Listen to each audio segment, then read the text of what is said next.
And welcome back, everyone, to another FTSR race here from the Mach-1 Performance Cup Series, coming at you live from the simulated Talladega Super Speedway, where these Cup guys are going to take on this 2.66-mile behemoth of a racetrack to settle the final Super Speedway race of the week for the FTSR League. Weather right now on the track, 105 on the surface, 74 in the skies, only 3 mile an hour coming out of the east, so should not play any factor whatsoever at the Super Speedway.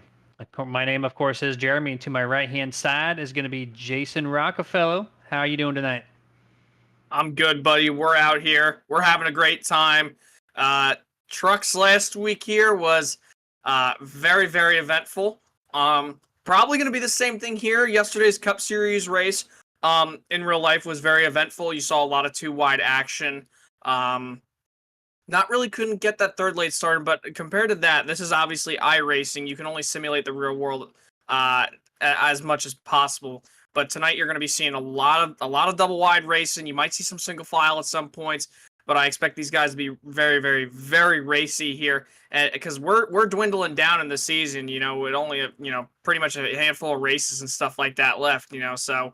But I'm glad to be here. Hopefully we'll have a really, really good race, and we'll see if Fury Motorsports can go for 4 in a row. Yeah, 3 in a row right now. Brody Hanna trying to extend that. He won last week. He's had Richie Coy win at Martinsville, and a couple of, I think Tony Solari won the race before that, if I'm not mistaken. So a little diverse group of drivers that Fury Motorsports has over at the FTSR camp. And yeah, you're going to see some two wide. You're going to see some single file. That's just the nature of the beast here at Talladega. I know there were some extra 3 wide attempts made yesterday really in the Cup Series. It's very difficult to get these next gen cars 3 wide, but as they try to change the package on these cars, it gets a little racier each time. So maybe, just maybe, we can see a solid 3 wide race, and might even shine tonight. Who knows? But it is qualifying right now. A little bit late to this broadcast here, no problem whatsoever. Winner of the practice session, of course, the guy we just talked about, Brody Hanna, the 23. He's going to be leading this field off really shortly here, but we're going to ride on board with Richie Coy, the 19. He is currently on the track. He is second place in practice. No surprise there, Jason, to see Brody and Richie 1 and 2 there on the charts.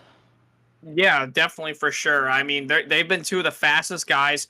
We talked about Fury, going for 4 in a row. They're trying to do that exactly here today. Not to mention the fact, too, that these 2 guys are the top 2 in the point standings right now. And Richie has been a guy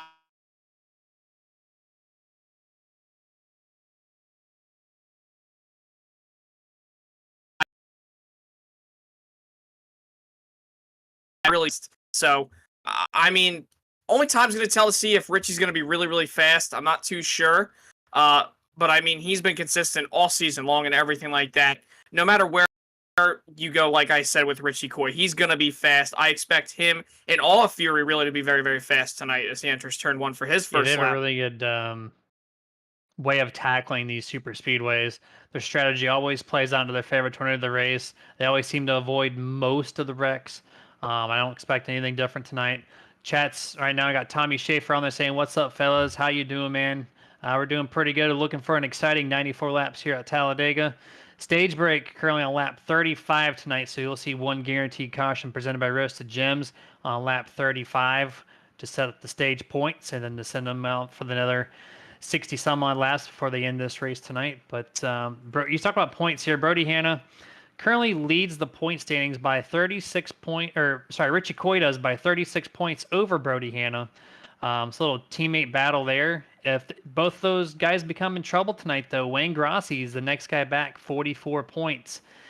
With a 20-plus car field tonight, if both of them wreck out early by some random chance, then, you're back into it. And including tonight, Jason, there's 4 races left in the season. So this is the major question mark. Every other track is kind of, you're going to do what you're going to do, but this is the question mark because, of course, you can't just avoid the big one. Yeah, well, I mean, when you look at these next few tracks that we have up on the schedule, you have Talladega tonight, so that's 1. After tonight, you have 3 races left. You have the Dover 200, Kansas 250, and the Darlington 250. All 3 of those tracks race totally different. So if you're not good at those tracks tonight, this is an opportunity to bump yourself up in the points, take advantage of those wrecks that may or may not happen.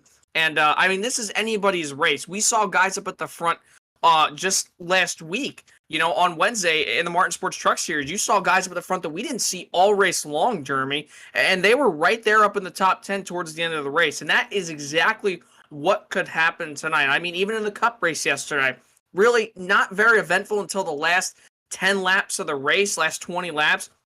But even besides that, you saw guys up at the front, no matter how chaotic, no matter how not chaotic these races can be, you're going to find guys up at the front that you typically wouldn't see. You're going to probably see guys who are going to stay in the back all race, sacrifice some of those stage points, and really just want to protect their car. And then you're going to have the guys probably out here tonight, like I expect Brody Hanna and I expect Richie Coy, guys who are always up front here at no matter where you go, but especially these super speedway races. Those two were hooked up together on Wednesday night, and I believe it was Brody Hanna who did take home the victory. So he's looking to go 2 for 2 here for Talladega this week in FTSR, and he very well could, but he might owe one to his buddy Richie Coy because he was able to make that move on the last lap off turn number 4. But overall, this should be a really exciting race. Yeah, they had an excellent strategy. No two-guy combination could even try to beat Richie and Brody. There was like a glimpse of an effort where they passed him maybe for a split second down the front straightaway, but then they quickly just ate him up on the bottom. And every time there was a caution, they somehow found the formation to get nose to tail and just make it happen for him. So definitely something that they're going to be looking forward to doing again here tonight, if possible. I know they got great teamwork help this time with the 22 Michael Blackner that's new to their team. So it just makes their arsenal even more impressive. But it is race time. Time to get these cars lined up. They're on the stretch to get this thing going. As soon as they're hitting the track, which there they are, we're going to go over the qualifying results here. Jeff Chandler takes home a surprising pole here tonight. Chris Beck's going to start in second place. TJ Bartel in third. Troy Torgerson here in fourth. Wayne Grossi is going to start in fifth place. Kyle Milliken, sorry about that, is going to start in sixth. Lane Allen in seventh place. Stephen Lou Allen is going to start in eighth. Ninth, Chris Curtis, and around out tonight's top 10 there, Sherwood Williford. Top 20, you got Brian Bliss in the number 3. Colton Gum in the number 10 starts in 12th. Brody Hanna, Wednesday's truck winner, looking to go back-to-back. He'll start 13th. Ryan Hedrick, 14th. Joshua Johnson, 15th. Robert Malikian in the 22 machine. He'll start 16th. Tony Solari out of Fury Motorsports, 17th. Another Fury Motorsports car, Richie Coy, the number 19, starts 18th. Ryan Dublé starts 19th. And James Wallace in the 67 rounds out your top 20. 21st place, Ryan Chapman. 22nd, Michael Blackner. 23rd, Justin Diltz. 24th, Brandon Elder. 25th, Chad Lang. And to round out tonight's 26 car lineup here at Talladega is going to be the 41 of Alan Crowell. That's the first time we've seen Jeff Chandler on the pole this season, doing it good for RPM Motorsports. Him and TJ Bartel, part of RPM Motorsports, taking home first and third here on the grid. So keep an eye out on these guys. Might be a little surprise here tonight. Yeah, it very well could be. And just like we talked about, Jeremy, in the pre-race, this is an opportunity for guys who are usually not up at the front of the field to take advantage of this race, because this is an equalizer race. Everybody's pretty much on equal strategies and stuff like that. You know, you might see some guys that are on various strategies, but most of these guys all have the same mindset. Get up towards the front. They want to try to do really good, and they want to try to survive just like everybody else. But this is the thing. The super speedways, everybody talks about, it's all in luck. Yeah, it involves luck. But I mean, depending on your strategy, one strategy might differ better from the other one. If you ride around the back, you could bank on a bunch of cautions. If you ride up at the front, you're going to be strong all day, and everybody's going to want to work with you when it comes time for the end of the race. And you're also going to have experience leading the front of this field, knowing how the draft works, knowing how the clean air and the dirty air affects your race car. So really, this is kind of like a game of chess. That's the best way I could explain it for the folks at home, is that these drivers are going to be racing here at this 2.66 tri-oval super speedway like a game of chess. So it's going to be interesting to see who's going to be good tonight. I expect those two Fury Motorsports guys to be up at the front again. I expect Brody Hanna, he's my pick to probably go back-to-back here and sweep the week at Talladega. Yeah, chess is a very cliche comment here, but it's so fitting. Like, there's literally probably not even a better word to choose from when it comes to describing these races because it's a lot more mental than it is physical.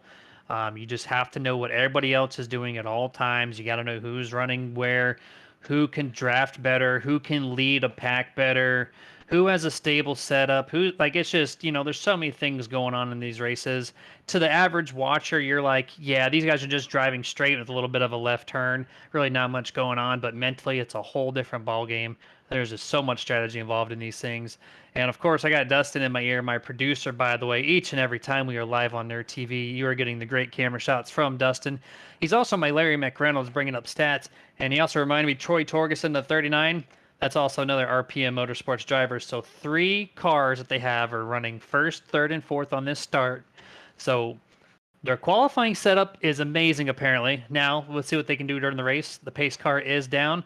Waiting for Jeff Chandler to take the green flag for the first time this season as your pole sitter. Green flag is out, and 94 laps at Talladega is underway. Great start right there for Jeff Chandler right off the bat, but you're going to see this field kind of start to spread out on the start of the race, but then once they get off turn 2, Jeremy, everybody's going to bunch up. I see that outside lane a little bit more organized than the bottom side. You got 3 cars jumping out in front of Lane Allen there in the number 14 machine, and that's Wayne Grossi in front of him. You see already some guys starting to dive to the back. They wanted to qualify to see how fast their cars were in straightaway speed and stuff like that. It's all about testing out the waters here in qualifying. And then when it comes time, you might want to just drop to the back. I've always been a believer, and I don't really understand that.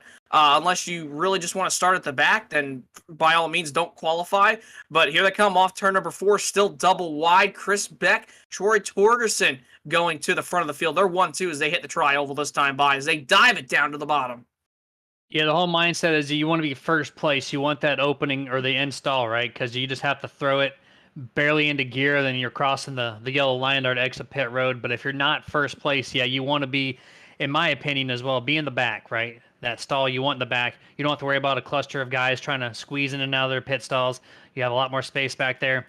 But I always think of Dale Jarrett when it comes to running in the back all race long, then within 20 laps to go, here he is trying to lead this race. So we'll potentially see one of those tonight. Right now, the dominant line seems to be coming from the bottom. The first 5 guys single file on the bottom before you get to the double wide, which is only 5 cars leading the way on the top side right now, led by that 42. Yeah, and the 42 machine, he wants to try to get to that outside, but he's not going to be able to get there as we ride with Kyle Milliken. And he's going to try to side draft maybe right here. The 30 of TJ Bartell, he does just a slight bit. But there's no way, sorry, I'm chewing my gum here. There's no way, though, that the 42 is going to get to the front without side drafting. If you don't side draft these cars down on the bottom side, you're never going to make it to the front. You might have all the help in the world up on the top side, but at the end of the day, that inside, as long as they got a fair amount of cars, they're going to be strong. The outside lane is probably going to come into play a little bit more than it did on Wednesday because of this Cup Aero package, the way that these cars drive, and everything like that. So, I mean, if you're Kyle, you want to make sure that you're leaning right on that right rear quarter panel coming off turns 4 and off turns 2, especially down the straightaways. And here he is side by side with Chris Beck coming to the line. Your name's Jason. This is how it feels to chew 5 gum as we are side by side for the top. Really, the 5 rows here. Out the line, Kyle Milliken on the top side of the track is going to take over the lead and say, you know what, guys? It is my turn to lead the bottom. I'm going to leave the 24 of Stephen Llewellyn to dry. Is only 4 cars now on the top lane. Everybody else, for the most part, is currently on the bottom, painting that yellow line on the bottom. Steve Loomis in the chat saying, good luck, Blackwater, and welcome, Brian. Welcome back, Brian Bliss. Yeah, it's been a few weeks since seen him. He's got a new scheme out there, and it's looking quite nifty, I would say. Yeah, for sure. And I noticed something right there off turn number 2, Jeremy. Now, yes, this outside lane is a lot more organized than they were about a lap ago, but off turn number 2, you saw Stephen Llewellyn get a run with only 4 cars as he dives it down to the bottom. He only had help from Sherwood Williford and those other 3 drivers back behind him, which includes Wayne Grossi and a couple others. And it was interesting to see that they were being able to make headway up towards the front of that field right there, off turn number 2, and they're going to do the exact same thing right here. If I were Sherwood Williford, honestly, just hold the outside. Don't dive down to the bottom, because you've already seen two guys. You've seen Lou Allen, you've seen Milliken go from the top all the way down to the bottom, and there goes the 33. Now watch this, the 10 of Colton Gum. I guarantee you, Jeremy, by the time they get off turn number 2, that 10 car is going to be out front, and maybe he'll be the first one to really lead that top side and get the parade really going on the top side, not be diving it down to the bottom. Yeah, this is actually really impressive. On the trucks, this was not the case. The bottom was the preferred lane the entire event, right? So coming to this Cup Series where we know that, 2 and 3 wide racing isn't its strong suit for this vehicle, right? So, but we're seeing the past 4 laps, we've seen it 3 times where the leader on the top side goes to the bottom, as you just talked about. And now Colton Gum now has the same opportunity if that top can get a little more formed up, which it looks like they just closed in there. So if he can get a run, actually, here comes Kyle Milliken back on the top, leaves the 24 of Lou Allen. Kyle's going to try to get back in front of Sherwood Williford, and he's probably going to make that dive. But to your page, I'm going to have to agree with you. I think Milliken needs to stay on the top. He needs to just run this thing. Apparently, this is the faster line right now for these Cup cars. We're only 6 laps in, and we're kind of seeing an early trend here. So I would test the waters a little bit. I would stay up top if I were him. Yeah, I definitely would too. And Kyle was a driver when we went back all the way back in Atlanta a handful of weeks ago. Kyle Milliken was one of the only guys really making aggressive moves. He never really got to showcase his talent fully up at the front of the field. I believe it was either the trucks or the Cup. I don't really exactly remember, but all I know is that in 1 or 2 races in particular back in Atlanta, it was trucks at Dega. I remember he was very, very good, but he also was very good at Atlanta. I remember too. Kyle was able to really get up towards the front, never really got to showcase that talent. Here he is right now, side by side, one of the best in the business who's been all season at Sherwood Williford in that number 33 machine. He supports those Taz Goodwrench GM colors this week, ran by Dale Earnhardt years ago. Always a beautiful scheme to support the man in black who dominated Talladega. In fact, the all-time wins leader, I believe, here at Talladega. I don't even know how many wins the man in black has, but it's way too many to count, I believe, on my fingers.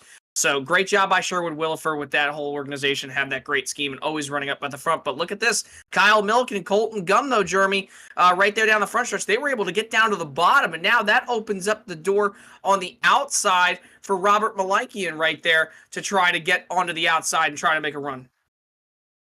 Yeah, but they went to the bottom, though, which surprises me. Now we're going to see the 22 of Robert Milikian right here, running with the number 7 of Wayne Grassi on the top. This is the furthest we've seen Wayne Grassi come through the field right now. Started in 6th, going to be at the line, probably in 4th place at the line as he gets a little bit of extra momentum with Brian Bliss now. First race back in a little bit, and now he's trying to see what he can't do inside this top 5 here as they go through turns 1 and 2. Looks like the 22 of Malikian's going to get the lead by himself momentarily as his outside is still. I really curious. I know in the trucks and whatnot, if you run the side draft, if you're on the top side, you really just destroy the speed on the car below you. It almost looks like it's more of an effect here in these next gens with this latest setup as we just keep seeing the top side just get this huge run, clears the bottom. It almost reminds me of an NR 2003 AI race where the guy just passes the car and then dives down below. It's just a rinse and repeat. We've seen it 4 or 5 times, but right now there is a lot of mix up here in this top 10. The inside just moved to the top, and all of a sudden you're going to see the number 20 or the 42 Kyle Milliken for the 3rd time lead the charge here going through 1.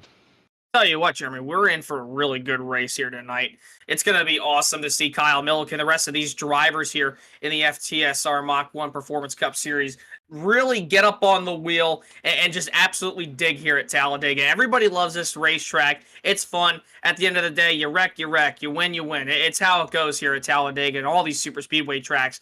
But yeah, I mean, when you look at this car compared to what the the Gen 6 provided just a couple years ago back on iRacing, it really wasn't like this, man. Sure, the runs were huge, but you could not make the outside lane work unless you were totally almost basically scraping paint on the inside cars on that line. I mean, they tried to side draft. It was just so hard to pass with those Gen 6 cars, even with the giant as Dale Jr. says, the giant ass spoilers and stuff like that on those race cars, the amount of runs that you would get, they were huge. But when you went to the outside, if you didn't have help, you couldn't make it work, and you would just stall out. It was so hard to pass. And compared to these cars, where we're seeing the outside lane be absolutely dominant. And check this out. For the first time all night, Kyle Milliken and Colton Gum are actually going to lead that freight train up in the middle to top groove of the racetrack. And the first one in line on the bottom is Wayne Grossi, who is all the way back in the 6th spot, trying to make a charge to the front again with that inside lane. I think the field just has a general consensus now that the top is the way to go. And if you want to try to leapfrog someone, you're going to have to do it on the bottom and then move your way back to the top. As you saw 5 laps ago, this was not the case, but I think that's where the momentum is. I think that's where you want to be. These cars have a great amount of speed coming off the corner exits here.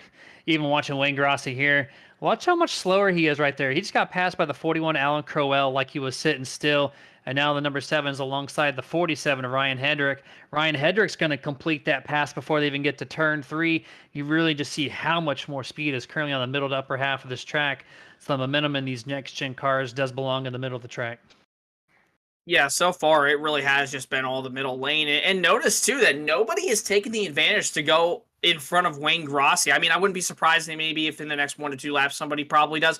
But I mean, Wayne Grossi is just continuing to fall with Brian Bliss on that inside lane. And there's nowhere to really go up to the top side for those guys behind Wayne Grossi because every spot is filled. I mean, if Brian Bliss wanted to move up, right now's the time to do it. But here comes the 47 right now, Ryan Hedrick to the outside. He'll be able to get that spot currently. Just no openings to try to get up to the top side. Jeremy, I would not be surprised if we see a 2015 style Talladega choo-choo train up at the very top of the racetrack here once this inside lane kind of diminishes here in these next few laps. As much as it is boring to maybe call the action when they're all up on the top side of the track, I love to watch that. A little bit of a nostalgia feel when I see all the cars line up on the 3rd or 4th lane and just rip the top like they're at a dirt track. So you might see that here, but there's so many cars on the bottom, it's going to take a while for that to form, I would imagine. But I'm going to give a quick shout out to one of our sponsors, the Butt Kicker. Offers innovative hardware and software designed to give passionate gamers a deeper level of immersion. The Gamer 2 unit is the standard in the sim racing immersion. Gives any racer a haptic transducer feedback system, which easily attaches to any center post of a gaming chair or sim rig setup. This product will give you that much needed feel from the car that drivers really need to perform at their peak performance. So see their entire product line at thebuttkicker.com and check out their stuff today. And right now, yeah, still top 4 or top 3 rather going to be single file. Wayne Grossi has made a little bit of a gain here on this top 5 with the push help there of Brian Bliss and the number 3. I think Brian Bliss is going to be an underdog here. I feel like he's going to make the Michael McDowell, so to speak. No one's going to really see him there, but he's pushing so well and making these runs on the top or bottom. It's a very versatile car right now in that 3. Yeah, very, very much so. And I mean, if you're Wayne Grossi right now, you want to try to maybe do a little bit of what Ryan Blaney was doing, even though yesterday Blaney was saving fuel. He was backing up to Almirola's bumper. He wasn't exactly dragging the brake like you used to because of the way that these new next-gen cars are set up and stuff like that. Because back in the day, you really didn't want to. Clint Boyer said it best. Now, I don't know what the part is.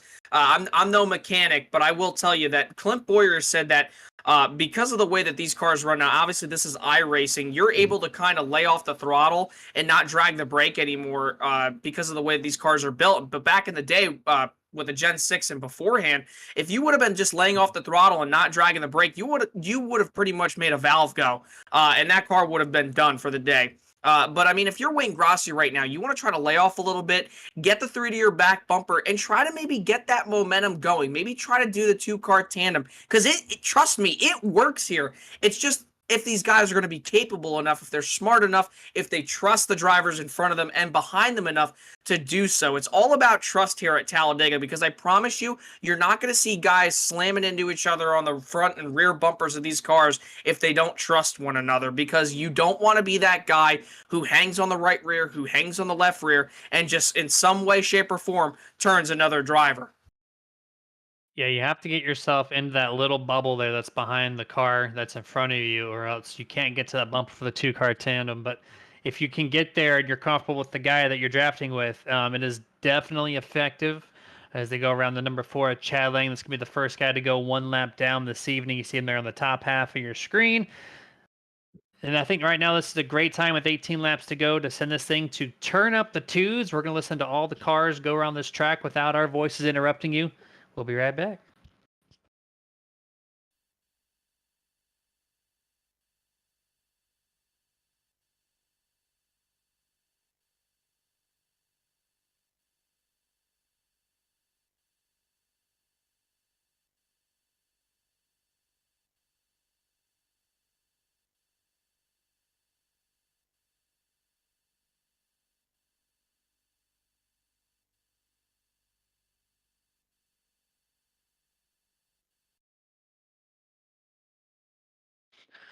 A little bit of an audio difficulty, I guess, right there, where we did not get the engine sound. So we're going to continue to go live with you here. We're currently on lap 18 of scheduled 94. Stage break currently scheduled for lap 35. So we're just about 17 laps away before we see that first and only guaranteed caution break here this evening. And still the top 5, top 6 running solo on the middle half of this track. Wayne Grossi and Brian Bliss still leading the charge there on the bottom. And the first 7 to 10 laps of this race, we saw a lot of flipping and flopping, but now we see the guys currently sitting where they're going to be for the most part of this race. You see the strong guys up front, you see the guys mid-pack, 2x2, and we kind of have an idea what this race is going to look like early on, but right now the top side still preferred. Yeah, the top side definitely is still preferred. I mean, the 7 keeps making some headway in the corners, but really not down the straightaways because of the way that the transition banking is off turns off turns 2 and off turns 4, and even really honestly just a slight bit through the tri-oval. It's kind of equal, but the outside lane just prevails a little bit more out of the tri-oval heading down the little, I guess you'd call it short shoot before you hit turn 1. But I mean, Wayne Grossi's fallen all the way back to 7th. He's about to go all the way back to 8th. That outside lane just has so much more momentum, so much more speed, because they're just they're riding around at a wider arc throughout the corners, and they're able to carry a lot more speed off the corner because of how high up that banking is. And then when it comes down transitions onto the flat, which is 3 degrees down the back straightaway, they just make a lot more. But here we go. One car all the way out of line right now. Ryan Hendrick, he said, I'm done riding out of line. There's another car right there. I believe that was Brandon Elder in the 51 machine. He'll dive down to the bottom. So already, 20 laps in, Jeremy, some of these guys getting impatient. But mind the fact, too, lap 35 is that yellow flag for that stage end. So some of these guys want to try to battle. They want to get all the stage points they can get as we ride on board with Ryan Hendrick coming to lap 21. Yeah, these guys are starting to play that leapfrog game of, I'm tired of riding in 10th place. Maybe I want to get my toes wet and run inside the top 5 and see what we can do to hang with these guys. Right now, Kyle Milliken overall seems to be the fastest car in the field here. But just when you run off of turn number 2, you just lose so much speed as you're still on board with the 47 Hedrick, who's leading the bottom. You saw the 27 to Chapman pass him. Now Justin Diltz on the 91. He's going to complete the pass. And then you see Alan Crowell, who started dead last in this field. Shout out to him, still running inside the top 10, currently running in 8th. But to get through turn 3, temporarily make that pass. Not so much of a great run off of turn 4 because the corner exit is so much wider than what it is off of turn 2. But off turn 2 especially, this inside lane just loses every ounce of speed that they carry through the center of the corner. And it's allowing the guys like the 42 of Hedrick, or of Milliken, the number 10 of Colton Gum, to maintain in their position where they are right now. There's about 10 cars on the top, about 11 or 12 on the bottom, almost completely stationary other than this 47 run with a much better effort through turns 1 and 2. Crept himself back inside 4th place, and actually the inside has the preferred speed as the 3. Brian Bliss drops out of line. Yeah, interesting to see. I don't think Brian Bliss wanted any part of that, clearly. He's going to drop all the way to the back behind the Fury Motorsports guys, which I was just going to touch up, Jeremy. If you notice all the way in the back, those Fury Motorsports guys, they're just hanging back there. There's nowhere for them to really go. You see all of them back there, and they might even honestly lose that lead back right here. I mean, unless these guys check up in front of them, I can't see any of these guys getting up back towards the front. And Tony Solari, Richie Coy, they've pretty much lost that draft up in front of them. So they're either banking on a caution right now, or they're just going to wait it out and see if any of these guys get rough and rowdy here towards the end of this stage. As we got about 13 laps to go on this stage, we're actually going to kick it to commercial break here. So we'll be back with you guys after just a few short messages.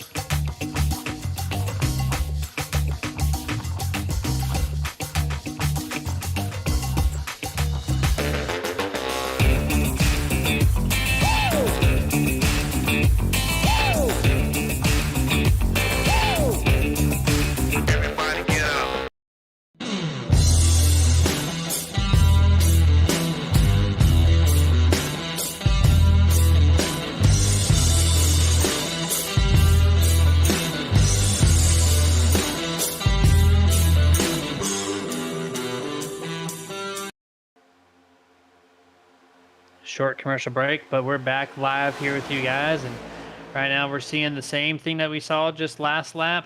42 Milliken leading the way. 47 Ryan Hendrick still floating right inside that top 5 region, led by, or right behind rather, by the 51 of Brandon Elder.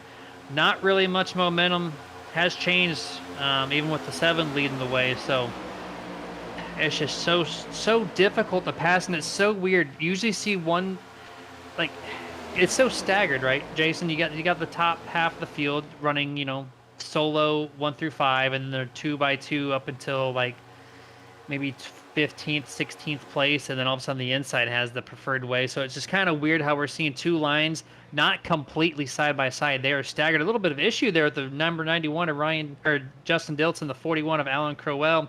A little bit of a bad bump there, so to speak. It really shook up the top half, and now this is probably a great chance for Ryan Hendrick to make some leadway to the front.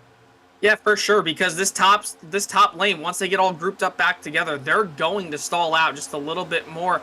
Ryan Hendrick's actually going to go all the way to the top side, almost put Alan Crowell there up into the wall, but he was clear right there. Now Brandon Elder's going to be the hard charger down the bottom side of the racetrack. He gets in front of Wayne Grossi, so he wants a shot or a jab to take at that lead. I tell you what though, dude, Jeremy, once they get to the end of this stage, right before lap 35, those guys up on the top side behind Kyle Milliken, they're going to start diving down to the bottom. You're going to see maybe Colton Gum, Robert Malikian there. He's going to try to go all the way down to the bottom of the racetrack to get around Kyle Milliken as we ride on board with Wayne Grossi, who's just trying the best he can to get up to that 51 Camaro right there. Give him a little bit of a bump going through the trial, but you got to make sure you're careful there. This is the fastest part of the racetrack, pretty much. They're off turn 4 through the tri-oval. So only time will tell to see who's going to do what here towards the end of this stage. Yeah, I thought the 51 was going to push really well there, but coming through that last turn 4, just looked like the momentum which completely went away, right? So right now we're seeing the 51 just falling back here, getting passed by the 91, the 47, the 41 again.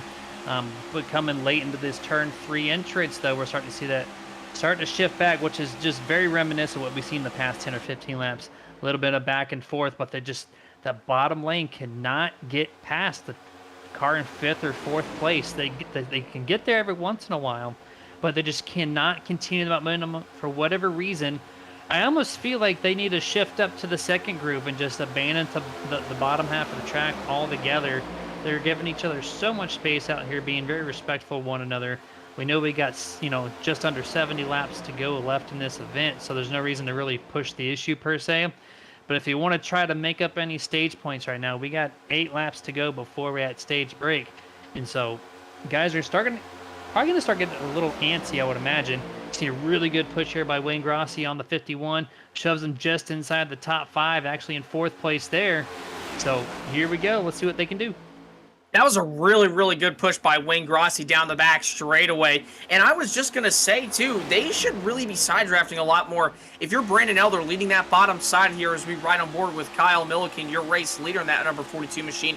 And here he comes, the 51, excuse me, has that help from the 7, the 33, 44, and a couple other guys back behind him. So here we go, side by side for the first time, really, that anybody is going to really challenge Kyle Milliken or anybody else who's been up on that top all race long for this race lead here. But you can just see the momentum that outside lane carries down the back.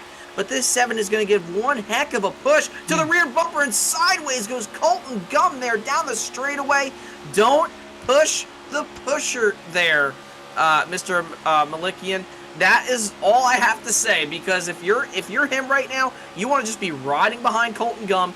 Don't push him, because he's pushing Kyle Milliken. You don't know when Colton Gum is pushing Milliken. You don't want to be that guy to push the pusher and then start a multi-car incident, because we've seen that one too many times here at Talladega. That's almost like a permanent rule when it comes to sim racing and at super speedways. Don't push the pusher. You know, every time I say that, I watch a super speedway race in the real world, and they're in their 6-car, 7-car in line, just absolutely shoving the rear end of somebody, and it makes me wonder, like, what's the advantage there? And you saw it there, Ryan Chapman shoved the number 22 of Robert, which then hit the 10 and got him almost completely sideways. That's your second car there on the top half of the track. That could have taken out 10 plus cars and had the major big one there if that bump was just a little more awkward, a little more to the side. So great heads up there driving by the number 10 to keep that straight and have nobody wreck out right there. But gotta be patient though. Remember, we're on lap 30 of scheduled 94. We have a stage break caution. I know you're trying to get your stage points at this time, but do not wreck yourself out. I'd rather lose 2 spots than to be sitting in the garage the rest of the race. So just maintain the patience game. You know the top lane is preferred. Just keep running it and you will get your points. Right now, the top 2, 42, Kyle Milliken, and the 10 of Colton Gum. Back to being separated from the 51 of Brandon Elder, but the 7 of Wayne Grossi just continues to just tandem really nicely on the backside there of Brandon Elder, which is going to propel him back to the inside door panel of the 10 of Colton Gum. And now Kyle Milliken's got a little more fighting to do to keep this race lead. Tell you what, if I were all these guys, start taking notes on that number 7 machine there, Jeremy, because he is by far the best pusher here today at Talladega. I mean, they are about 4 or 5 cars back from being at the lead once they exit 2. For example, here we go. Into turn 1, as you look at Wayne Grossi, he's going to get to the back bumper of the 51 once they get off turn number 2. They're actually a lot more even than I thought they'd be, but here we go, down the back straightaway, 42 and the 10. They're not lined up as well as they were last time around. So I'll just go from last lap. They were about 4 or 5 cars back from the race lead. Wayne Grossi got to the bumper of Elder and absolutely shoved the heck out of him going into turn 3. Laid off, and the 51 shot out front to the lead. All these guys got to be taking notes on that number 7 machine, because that is exactly who I would want on my back bumper if it were going down to probably the last lap, because he has been by far the best pusher here all night. I mean, don't get me wrong, Colton Gum's doing a great job too, but he's not pushing it nearly as hard as Wayne Grossi, because I think that Colton knows that him and Milliken and the guys behind him, they're a lot faster up on that top side, and they know they don't really need to push. And it's great to sell what you can offer early on too right now. If you're doing this on lap 70 for the first time, you're like, oh, this guy's something new, that's cool. But if you know right now you're on lap 33, you got 60 laps to go, and you're like, oh, Wayne Grossi, he looks like he can really propel me to the race lead. So maybe I'm going to try to set myself up 40 laps from now to get this number 7 behind my car to give me the best potential chance to make a run either on the bottom or the top, especially the bottom. It's had the most struggles right now out of the 2 current lanes. No 3 wide action, so we don't know what that looks like. But right now, 2 by 2, as we're coming to 2 laps to go. Pit lane is closed. We're going to run these 2 laps before we get to stage break here. But you want that 7 behind you right now. Like you said, Colt, he's doing pretty good. He's doing more of a conservative approach. Right now, the 7 can get on your bumper. Doesn't look like he's too worried about his engine overheating, which is also another bonus. Able to push you for a longer period of time, which is only going to do well as you see him on here in the backstretch again. Nose to bumper.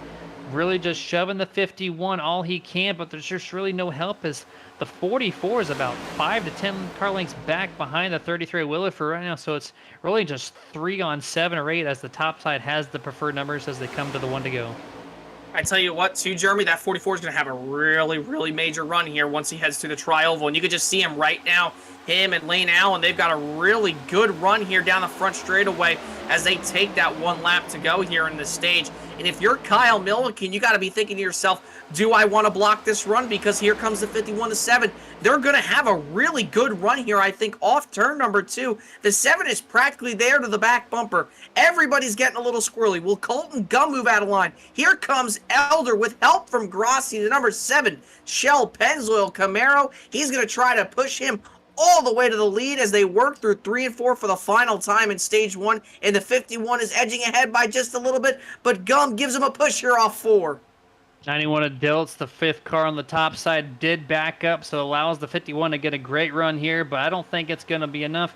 Kyle Milliken looks like he's going to lead this field to the line. It's going to be oh so close next at the last second. The 51 of Brandon Elder by 15 one-thousandths of a second crosses the line first over the 42 of Kyle Milliken. Brandon Elder with his first career stage win, at least in 2023. Job well done by that guy to get that car in position. But Kyle Milliken, second place. Wayne Grossi, top 3. This really just kind of show you what this this back half of the race is going to look like and who's going to be the favorites to be around.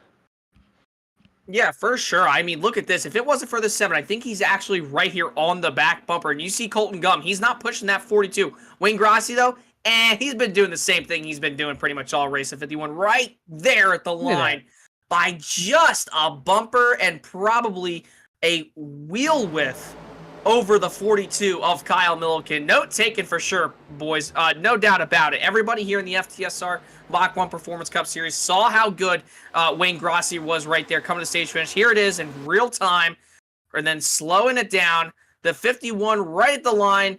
Dustin with all the great camera angles. Here he comes right there at the line by just an entire bumper, hood length, whatever you want to call it. That 7 is going to be one to reckon with when it comes to whoever is on his front bumper at the end of this race. And no gap between the 51 and the 7 through the entire tri-oval, which to me is the most impressive part, where you can bump through the corner and still maintain 100% car control. But these guys are going to come down pit road. This is our time to go picture-in-picture mode. We're going to commercial break. We'll be back with you guys just before the drop of the green flag.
Racing isn't easy, but experiencing it is. iRacing puts you in the driver's seat with the industry's leading sim racing game. Drive on laser scan replicas of the greatest racing circuits from around the world. Go head-to-head against other drivers chosen by skill-based matchmaking to ensure competitive racing at every level. Compete across all your favorite series. In officially licensed cars, engineered to deliver the most accurate driving experience possible.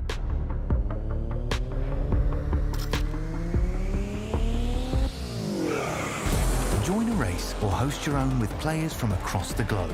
Race against the computer or in a league with friends. Feel the thrill behind the wheel. Visit iRacing.com. And we're back to full screen coverage here as we got about 3/4 of a lap left before we're going to see these guys take the green flag to start off stage 2. We saw Brandon Elder cross the line by 15 1/1000ths of a second over second place Kyle Milliken, but Brandon Elder with a slightly slower stop is going to put him third place on this restart. And one thing to mention, I don't want to jinx it, but I'm going to just risk it all right now, Jason. 0 green flag cautions that first stage, as everyone just gave each other really good room, raced each other super clean, didn't force any issues. There was only 1 or 2 minor bumps that didn't go correctly, but these guys were able to maintain car control with ease. So that tells me a lot of these cars are hooked up, really grippy. Not too many cars having handling issues.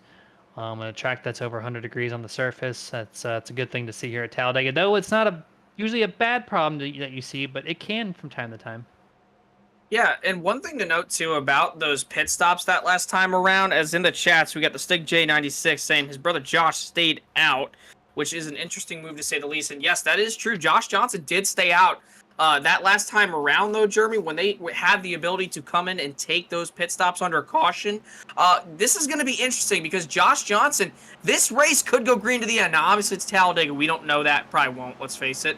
But even if it does, Josh Johnson's going to have to pit probably all by himself. So he's more than likely banking on being up at the front and having a caution come later in this second stage run. About to take the same green flag here. Let's see who can the number 7 of Wayne Grossi hook up with. Will the number 10 of Colton Gum get up there as well? Sherwood Williford trying to make a presence as well. Green flag is out here for the second time to start off stage 2. Looks like a pretty clean, really spacey restart here. And right now, early on, a couple of cars toward the back, drop toward the bottom. Early on, did we see the inside line be prevalent, or did we see the top side early on just, go back to where it was? I'm not too sure, but wow, Josh Johnson just dropped all the way to the back. And it's interesting to say because I believe these guys only have about 40 laps of fuel, so he might be going to the back to try to save some. Not too sure. I know the Stig J96 in the chat just said that he said that Josh Johnson believes they only had about 40 laps of fuel, and we're about to hit lap 40. Interesting to see him to the back, but to answer your question though, Jeremy, top side, no doubt about it, it's going to be the way to go. But look at this, Wayne Grossi up at the front. Now he's got somebody on his rear bumper, so we're about to see how good of a pusher Kyle Milliken is here on this bottom side. Look at, there we go, Dale Earnhardt paint scheme to the lead. Mr. Sherwood Williford with Ryan Chapman and Alan Crowell on the top side of the racetrack with help from Justin Diltz, or not Justin Diltz, Chris Curtis, as Sherwood Williford gets passed by Ryan Chapman down the back straightaway off turn number 2, and he's got Wayne Grossi to help him as he enters 3. Right now, mid-pack, I'm seeing a couple cars that I've not seen really inside the top 10 at all make their presence known, like the 11 of Tony Solari, just inside that top 10 range. Got his teammate Richie Coy right behind him. And the 98, Chris Curtis, also one of those guys that have been running about mid-pack this whole race, just outside the top 10. Now he's running the top side, 5th car back there. Let's see what kind of momentum he can lead with. But right now, Ryan Chapman and the number 7 of Wayne Grossi, who is right now everyone's favorite go-to person to make that push toward the end of the race. At least that's in my book. He's got a really large gap over the next car behind him, the number 10 of Colton Gum. You see the 42 all over the back of the 51 there, Brandon Elder, and it is showing about another 5-mile-an-hour difference between the inside and the outside lanes here. And they just said, peace out, Ryan Chapman. We're going to the front. Now will we see Kyle Milliken go to the bottom? He's been very aggressive on switching up the lanes to try to get to the front spot here. Right now he's playing a little patience here as we're on board. The back bumper of Ryan Chapman as the 7 of Grossi is just all over that thing, just like we saw right before stage end. We're probably going to see this all race long from that number 7. Yeah, I wonder if maybe if Wayne Grossi gets the opportunities. We see Milliken and Elder go from top to bottom, and now Wayne Grossi can't do his magic. I was just going to say, I wonder if we got Wayne Grossi go to the top as you see Milliken jump up to the outside lane. These guys are getting a lot racier than what they were earlier on in stage 1. They know we only got about half regulation left. I mean, if Wayne Grossi gets to the top, I really want to know what he can do here, Jeremy. I'm kind of curious myself, you know. We see how good he is on the bottom, but right now on the top, we don't know, right? So he's got over half a race to figure that out. But I'm pretty sure he feels really comfortable on the bottom. He's made some friends right now, so if he just kind of hangs tight at the bottom, which actually that's my preferred way around this track, to be honest, at least early on in the event.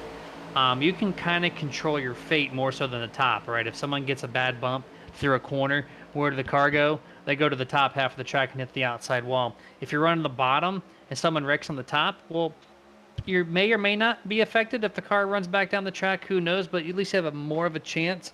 So I like running the bottom. So we might not see some of these guys leave the bottom, like the 7 and the 10 of Colton Gum. And really the 51 of Brandon Elder for the most part of this race has been to the bottom. And the 33 makes his shot here, trying to pass the 42, and he does make it happen. Brandon Elder's going to quickly get to the back end of that 33 machine and try to keep him up in the front as long as possible to keep Kyle Milliken out of this race lead. Yeah, everybody wants a piece of this race lead right now. And I tell you what, you know who's going to probably want a piece of this race lead here pretty soon? Those Fury Motorsports guys. We've been talking about them. They're trying to make it 4 in a row here in the Cup Series. Tony Solari's finally found himself up inside the top 10. He's got his teammate right there, Richie Coyne, the 19, back behind him as we ride on board the Haskell, New Jersey native off turn number 2. That number 19 DeWalt Ford Mustang is trying his hardest to get up to his teammate, kind of just riding around right now. But they probably chose that outside lane right there once these things started to get going. After that caution, we got into the restart zone. They know that outside lane is very, very strong. But look at this right now. Interesting to see. That inside lane is the most dominant it's been all night long so far. We have about a 5-car breakaway, but about 5 to 6 car lengths between the bottom side to the top side right here as they hit the line. Still led the way by the 33 of Sherwood Williford. About 5 cars solo before you see the side by side. The rest of the way on back through the field. A couple of these elevated esports cars like the 41 and 42, Milliken and Crowell. These guys are teammates here. If they could pick up the 27 of Chapman, who's also had a really strong car tonight, maybe those 3 cars can tandem their way to the first, second, and third. Right now the 42 gets a great launch from his teammate, gets to the back of the 10 and does nothing with it, remains 2 wide. Being a respectful driver, I would say, on that part to not push that 3 wide, because he could have easily went to the bottom or top and forced a 3 wide there. This track has plenty of space for 4 wide racing even, so to keep it 2 wide is probably the safe bet there. Robert Milikian there on the 22, moving up to the top half with his partner right now, the 91 of Justin Diltz, trying to do something on the top half of the track. Yeah, and here comes Justin Diltz, JD, and that number 91 machine. You haven't really seen him much up at the front recently. Here he is. Great opportunity for him off turn number 2, though. They're going to have that lap car up on the outside of the racetrack. I wonder if they're going to be able to really get around him scot-free. And yes, they will. That 57 of Josh Johnson, I believe, if I'm correct, if I check out the stats right here, yes, he did have to pit. He pitted on lap 43, so he inevitably goes a lap down. And Stephen Luan is currently 19 laps down in the 24 machine. He is currently off the racetrack. Wonder what happened to Stephen, because he was doing really good in the beginning of this race. So interesting to see him probably out of this race more than likely. But they got around Josh Johnson scot-free there down the back straightaway. But here comes that outside line. Lickian in that number 22 machine trying to get the push from Justin Dills. They just can't do it, but off the corner, they're going to have a major run here coming off this outside lane. It almost makes me wonder if like the 42 was just that much more dominant on the upper half of the track to be able to lead the charge like the way they did with Colton Gunn behind them. That too was such a strong combination. But now we see guys on the top leading the way that we have not seen lead yet. So the 22 Malikian trying to do everything he can, but he can't really get past the top 5 guy there on the bottom. So do we need a shift in power? Do we let the number 10, the number 42 say, hey, you know what? We know you're faster. Let's get this top side going once again. Or do we just see if the inside breaks away somehow, falls apart to where we can get a great run there? Maybe also force the side draft, right? If you side draft the guy on the bottom, it slows down their car and you can get a great launch that way too. So a couple different scenarios they can do right now. But right now, Sherwood Williford and Brandon Elder with that 7 of Wayne Grousey on the bottom, I would say right now this is a really good potent combination. Yeah, more than likely. I mean, that inside lane, though, is just absolutely hauling. And like we talked about earlier, though, Jeremy, that inside lane has been probably the most dominant they've been all night besides that first initial 5 laps at the start of the race. So, going to be interesting to see if this inside lane does have the opportunity to try to pull away from this outside lane, but not really too sure because that outside lane, they just keep on getting formed up way better down the straightaways. But into the corners, that inside lane just prevails a lot more.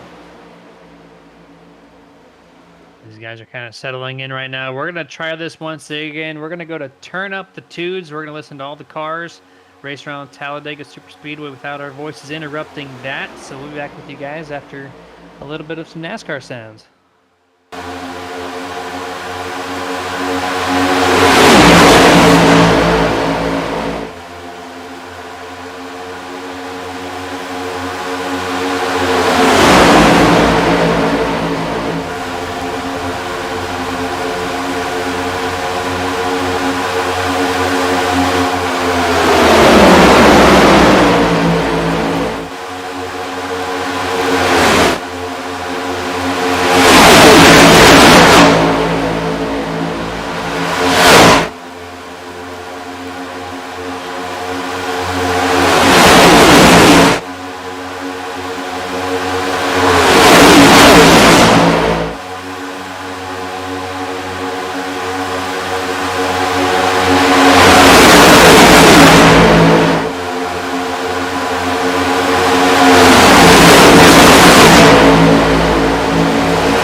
And welcome back to full screen action here as the 33 of Sherwood Williford running the Patriot Racing machine all by himself on that team.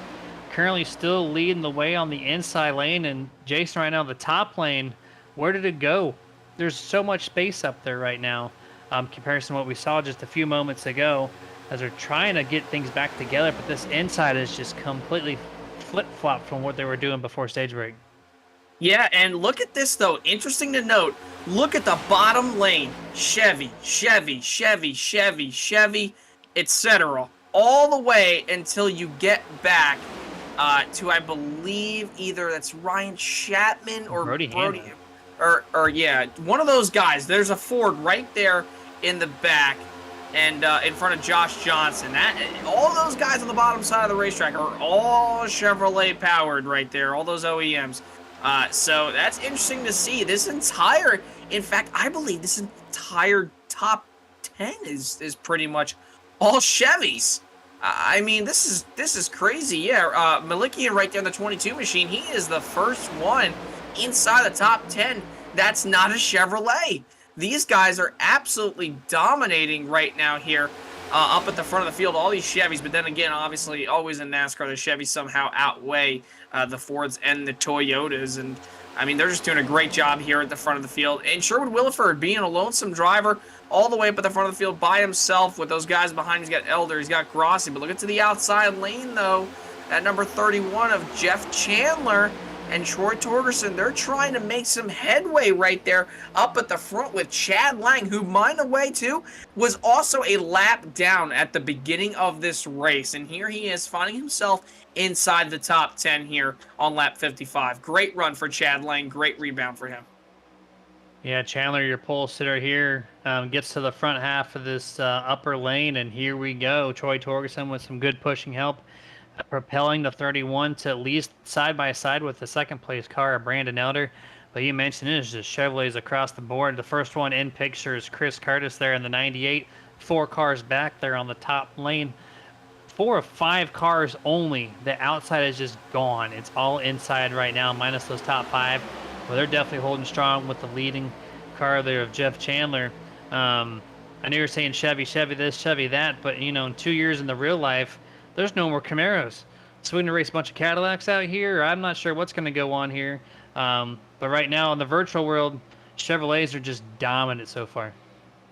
Yeah, and the 31 and the 39, they're going right to the lead. There they go. They just jumped down to the bottom. They're actually going to stack up that inside lane. 33's got to lift a little bit. That could have been a massive multi-car wreck here as the cloud cover has come over the virtual Talladega Super Speedway. Little bit of sun peeking out behind the clouds. Should get sunny here in a second. But these guys, man, they're really starting to get a little bit racier towards the front of this field, which I do believe we talked about when we went to tune up the oh my gosh, to crank it up, turn up the tunes, whatever you want to call it there.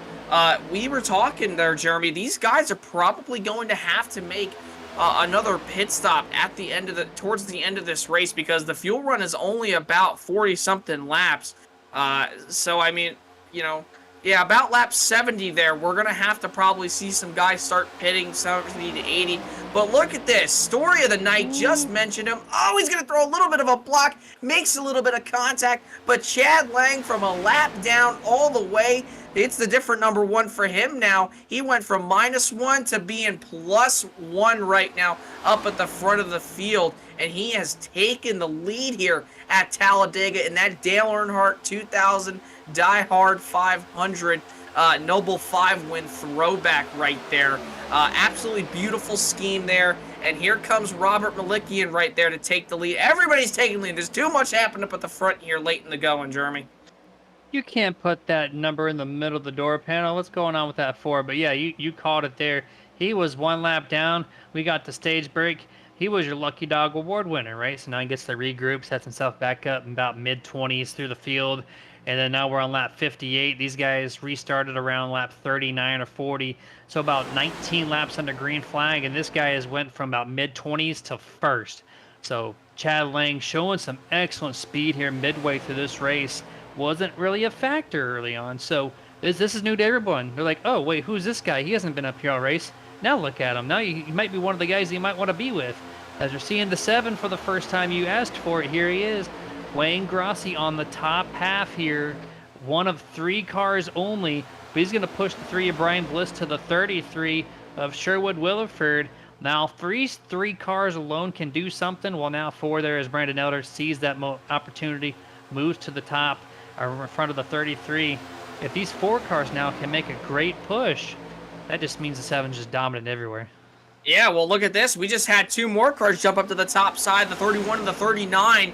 That's Chandler and also Torgerson. So now that inside lane doesn't really have a lot of connecting going on right there. The 4 and the 22 are going to get sucked back all the way to Lane Allen's front bumper. And look at the run that this outside have. Chugga chugga choo choo. Here they come right now. The 31 of Jeff Chandler to the outside of the 22 of Malicki here for the race lead into turn 1. He's got all the help behind him from Troy Torgerson all the way to Brandon Elder and so forth back on throughout the field here as they work off too, and Jeff Chandler goes back to the race lead.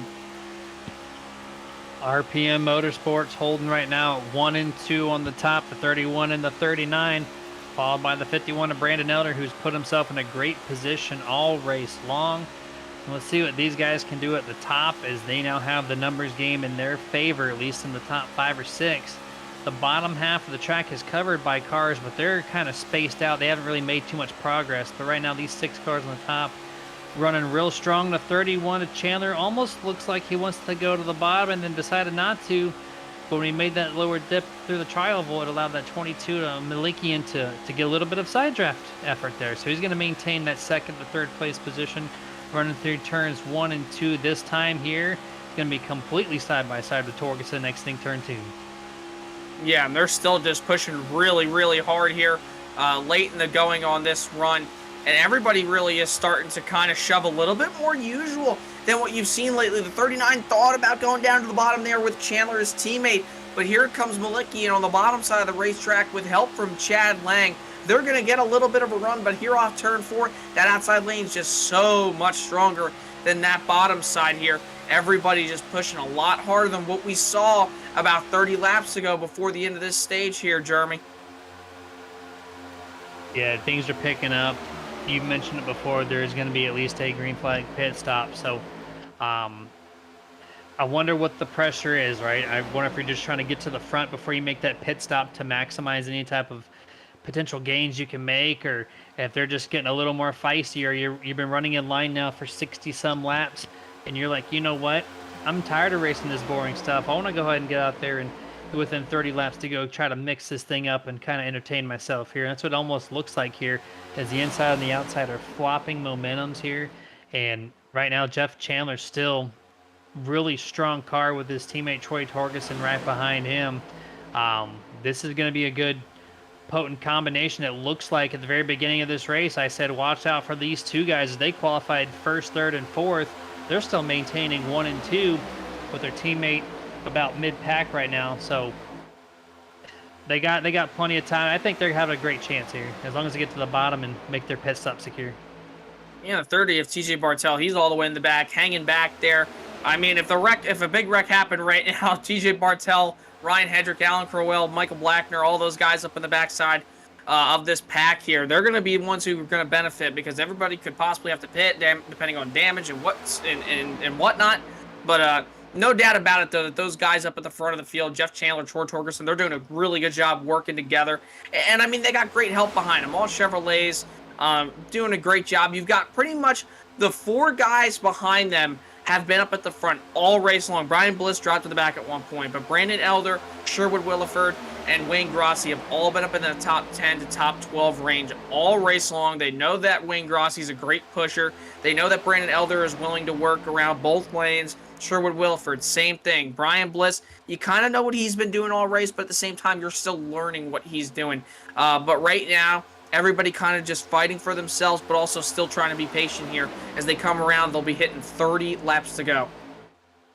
Yeah, it'll be 30 laps to go this time. 51 of Brandon Elder goes to the bottom here as a little bit of a shift in momentum is now toward the bottom, as he's about to at least get a nose edge over the 31 of Chandler.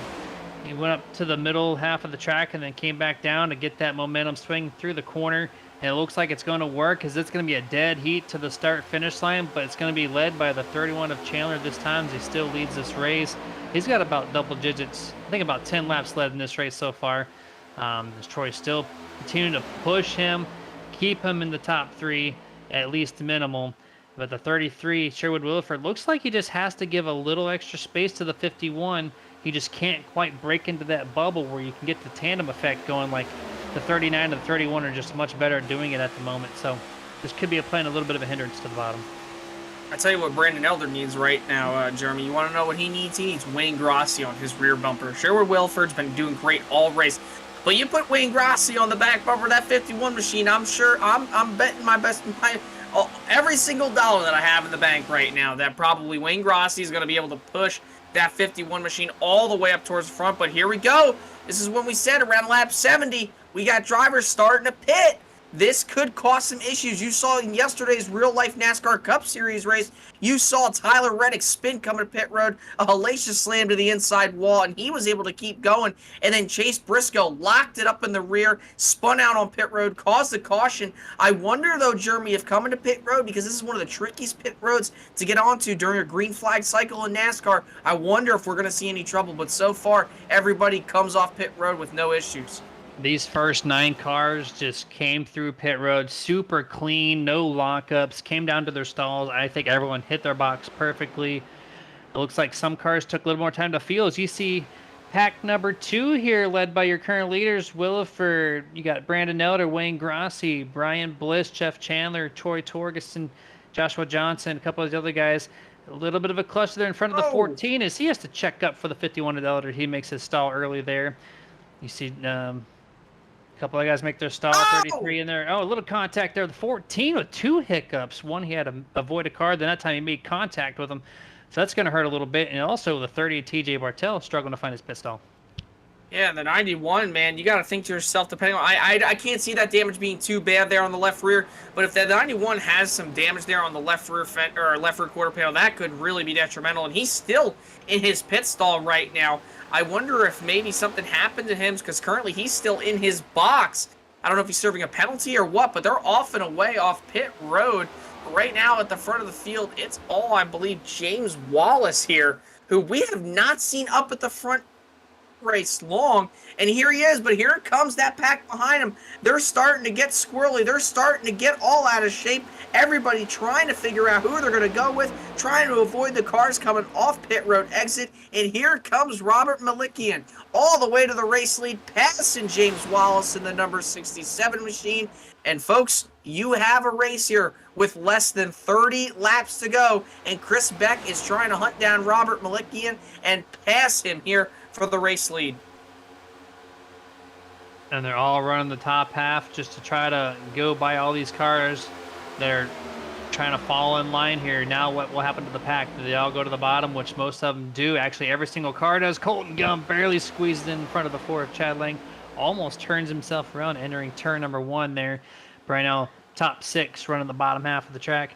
Looks like actually everybody else is going to dive to the bottom as well as soon as I was saying that. So really spaced out, which is very common for super speedways.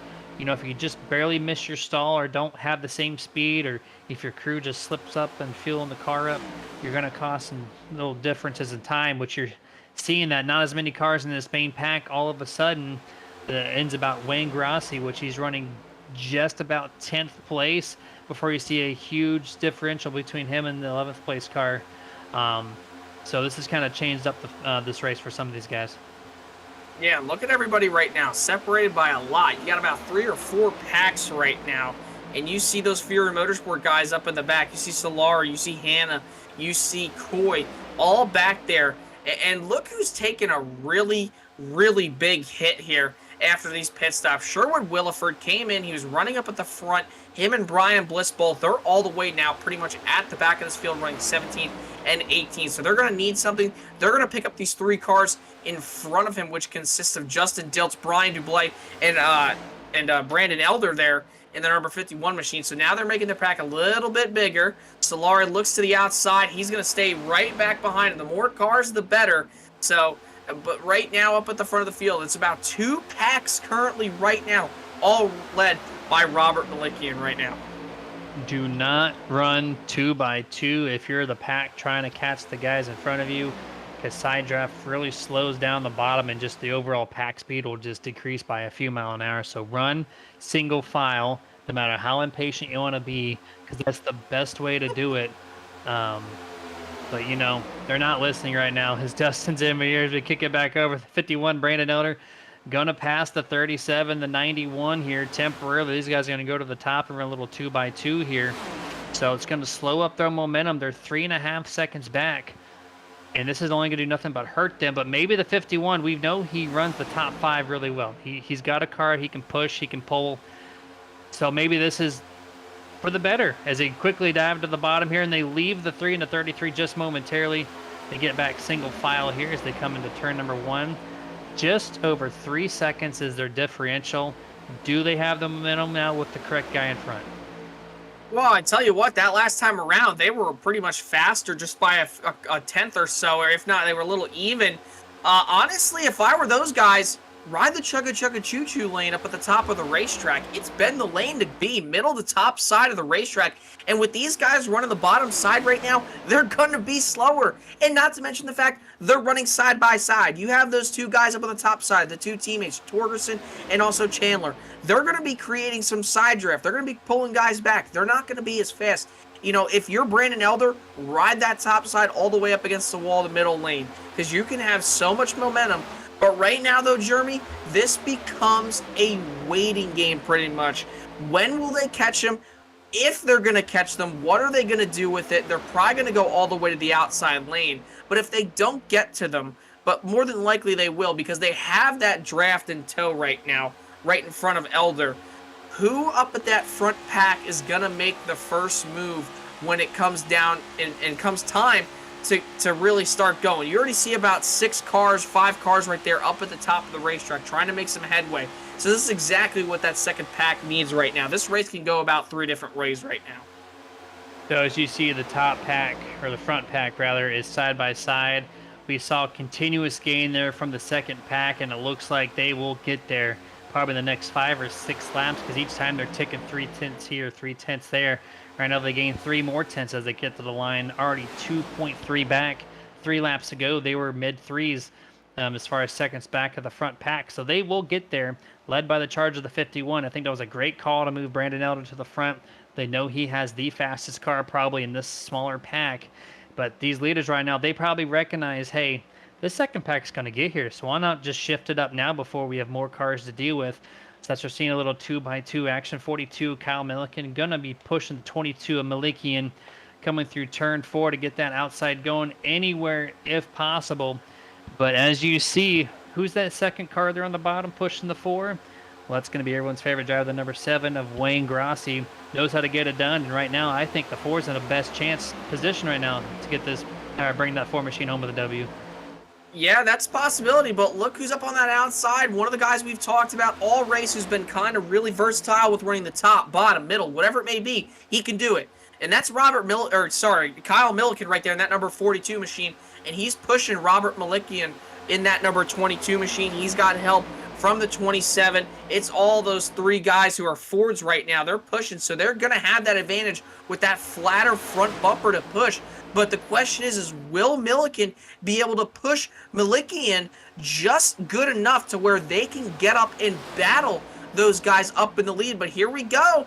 Elder to the outside lane. He'll ride in tow. Will he try to take it 3 wide? He's got help from Solari. This time by at the line. 20 laps to go up on the board right now. And Elder currently peeking out to the outside lane. He'll stay in line as they work their way off too, as he works behind Torgerson in the 39. Such a tough decision by a race car driver to realize that there's now 20 laps to go. You have about a 5 to 10 mile an hour difference as you're just really closing into this front pack. And he does the respectful thing and lets off, doesn't go 3 wide, keeps it 2x2. Now you've lost that momentum temporarily, but you know the guys behind you are doing a really good job at keeping you with a really fast car. So at what point do we see 3 wide? These guys in the back, especially Fury Motorsports, who've been so dominant here in this past month in April and then even somewhat in March, they know, or we know they have the speed. So you can't just ride 2x2. You're going to have to pass somebody somehow. It's going to have to be 3 wide. We're under 20 laps to go. We got to see it somewhat soon. We're going to see some 3 wide here. Just keep your eye on that. Yeah, and that's going to be the question. You saw Elder, he looked for it. And by the way, last time around, when he caught that pack, Fastest lap of the race with a 49.62 by Brandon Elder. That was the fastest lap of the race, and him and Tony Solari were both in the .62 range, but Elder with just a couple thousandths of a second faster than what Solari was. But right now, up at the front of the field, it's getting racy right here, Jeremy. We're under 20 laps to go, man. And you mentioned a great thing about who's going to be the first guy really to be 3 wide. If I had to guess probably anybody who's going to try to go 3 wide, I'd probably say more than likely it's going to be Troy Torgerson or something like that. And also Dustin in the ears saying Milliken, which I agree. But at the same time, I mean, he's only going to be split in that 22 car. I think if there's one guy who's going to be able to make some headway up towards the front if he gets out of line, it's going to be Torgerson. He's been making moves with Chandler all night long after the first stage, so I expect him to try to make some moves. Obviously, those two drivers, they're not together right now. That's Chandler in the 31 and also Torgerson in the 39. They're not hooked up. So the 39 is going to have to find somebody to be his buddy. He's got Elder back behind him. Here comes his teammate into the pits, Jeff Chandler. I wonder what's going on right there with Jeff Chandler's machine. Your pole sitter and someone who's been inside the top 10 for the most part of this race coming down for an unscheduled pit stop. Makes you wonder if he didn't put enough fuel in that machine as he's going to creep to his stall here. Let's see what he does. I'm kind of curious if he just has a quick stop and go. That would just tell you immediately that he just needs to top off the fuel. Still sitting on pit road. He knows his race is basically done unless he can catch a really quick caution. But no, there he goes. Yeah, so about 10 seconds in the stall. Just put some fuel in there. Probably just forgot to check mark the box, essentially, or at least put enough in. So he's back underneath the way. The leader's right now coming out of turn number 4 as he is now approaching turn 1 on the apron there. So he's going to go lap down. Probably in the next 2 laps, I would say at most, because, you know, of course, it's Talladega. You got to have your draft partner, right? And he has nobody.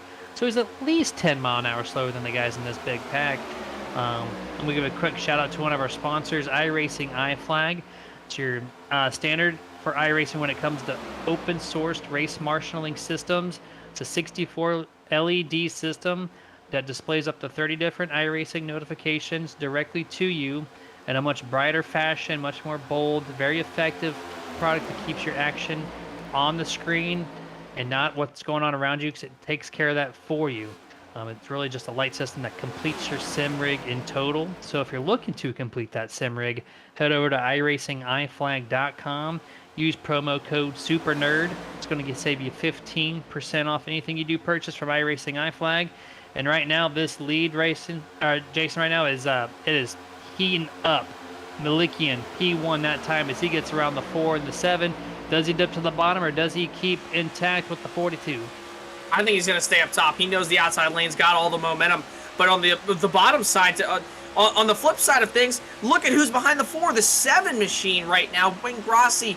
And he finally gets the opportunity to showcase yet again how good of a pusher he is here at Talladega. Down the backstretch, he's going to shove the 4 all the way out into the race lead. The question is, will the 4 clear Millikian here, in the 22 machine? All 4, he won't. But the question is going to be, Jeremy, if that 4 does get clear of the 22 machine, will he jump up to the top, or will he stay loyal to that number 7 machine? Only time will tell. If you're the 4, you're weighing that option out, right? You realize it's lap 81. We got 14 laps to go in this event.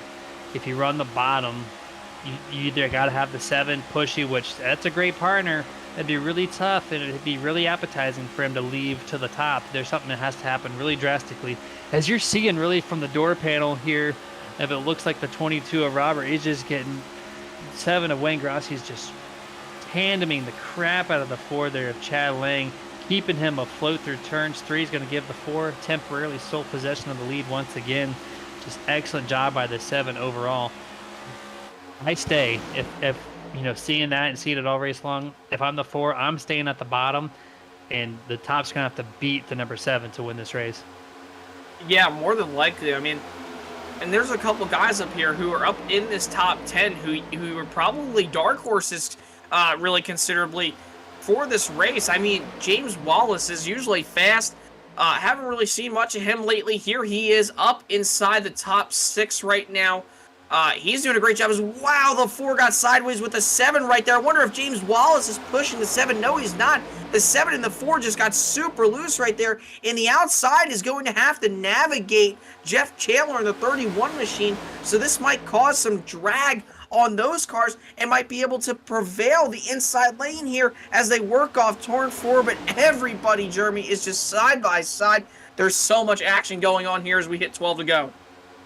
Side by side, this entire pack, still minus that lap car of Jeff Chandler now as he goes back. That's the only 3 wide we've seen yet, as we have 12 laps to go. These guys, if you notice, they're still leaving tons of space between each car, not really pushing the issue yet. So still pretty respectable racing out here amongst each and every single guy as they're trying to get their cars to the front. Right now, the 4 and the 7 still leading the charge on the bottom. Has that momentum through the backstretch because solely from the number 7 as he's doing such a great job. But we're seeing like the 4's teammate Chad Lang, the 44 Chris Beck, the other driver, a part of that team, just doing really good for the Flying Tigers Motorsports. Right now he's sitting P4 on the bottom lane as we speak, but you know that can all change here in a hurry. Yeah, it could. And here's my question. Wayne Grossi, if he does continue to push Chad Lang, and those are the guys up at the front of the field here when they're coming off turn 4 to the start-finish line. As you see, James Wallace look to try to go to the outside there with Malicki in there off turn, or sorry, into turn number 1. He did not. But big question is, Wayne Grossi, been the pusher of the night as the 67, does move up to the outside finally, and Malicki was thinking about putting him in 3-wide position. He'll instead push the 67. But the 7 has been the pusher all night long. Question, though, being, how good is he at pulling out a line and trying to make a move for the win? Will he go to the outside? Will he go to the inside? Will he even be there at the end of this race? We're about to put 10 fingers up in the air here with 10 laps to go. And look at this. They're going to shuffle the 67 out of line. And there goes the 67 sucker hole through the middle of the racetrack. Malikian to the outside of the racetrack puts the 67 through the sucker hole. Everybody gets discombobulated, whatever you want to say here in the closing laps.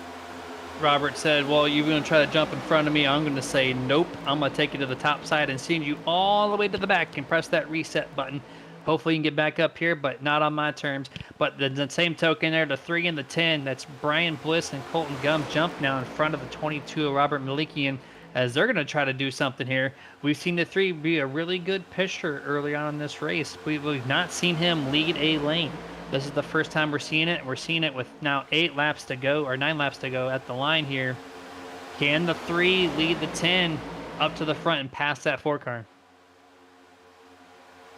Man, he might be able to, and Dustin's in our ear, and he's got a great point.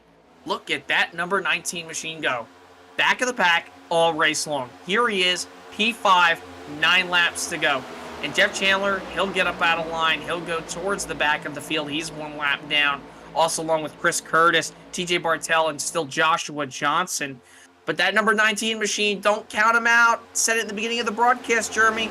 No matter where we go, road course, short track, intermediate, cookie cutter, super speedway, we could be going up to space, we could be going to Rainbow Road, and somehow, some way, Richie Coy finds his way up towards the front, even if he's in the back all race long, as they put the 3-3 wide for a second. Colton Gum's going to get behind the 3, though, instead of shuffling him out into the middle lane. That number 19, though, look out for him. He's currently up to 4th. He might be clear. He might try to take a stab at the outside off turn number 2.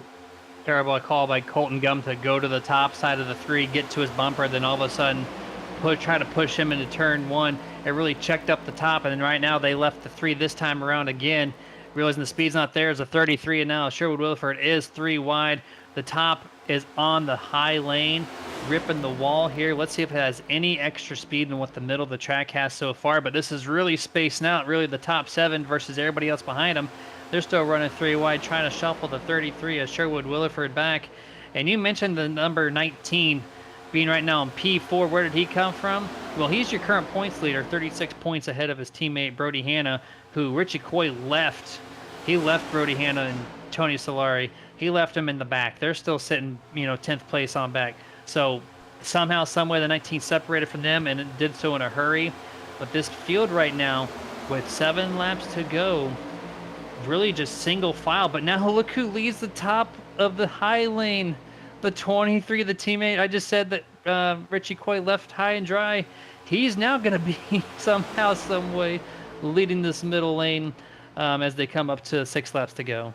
Yeah, well, once they approach 6 laps to go here, Colton Gum, though, going to go to the outside lane. The Brody Hanna machine, he's still going to be clear. Here comes Milliken in that 42 machine, gets squirrely up the middle side. He'll go all the way to the back bumper of Justin Diltz. The 23 blocks the 3. Colton Gum to the outside. It's getting racy here in the final laps at Talladega. I was just going to say, if Brody Hanna had the opportunity, the 19 was going to jump up. The 19 doesn't even need Brody Hanna. He's got help from Diltz behind him. They're 3 wide, 3 by 3 by 3 by 3, 4 rows deep in the middle of the pack. It's getting racy here at Talladega into turn number 3. Richie Coy, middle lane, Colton Gum all the way at the top, but it's still Wayne Grossi, Chad Lang up at the front of the field with help from Chris Beck in the 44 as they work their way off turn number 4, coming to 5. Fingers up in the air, a whole high 5, will you say? 5 to go this time by.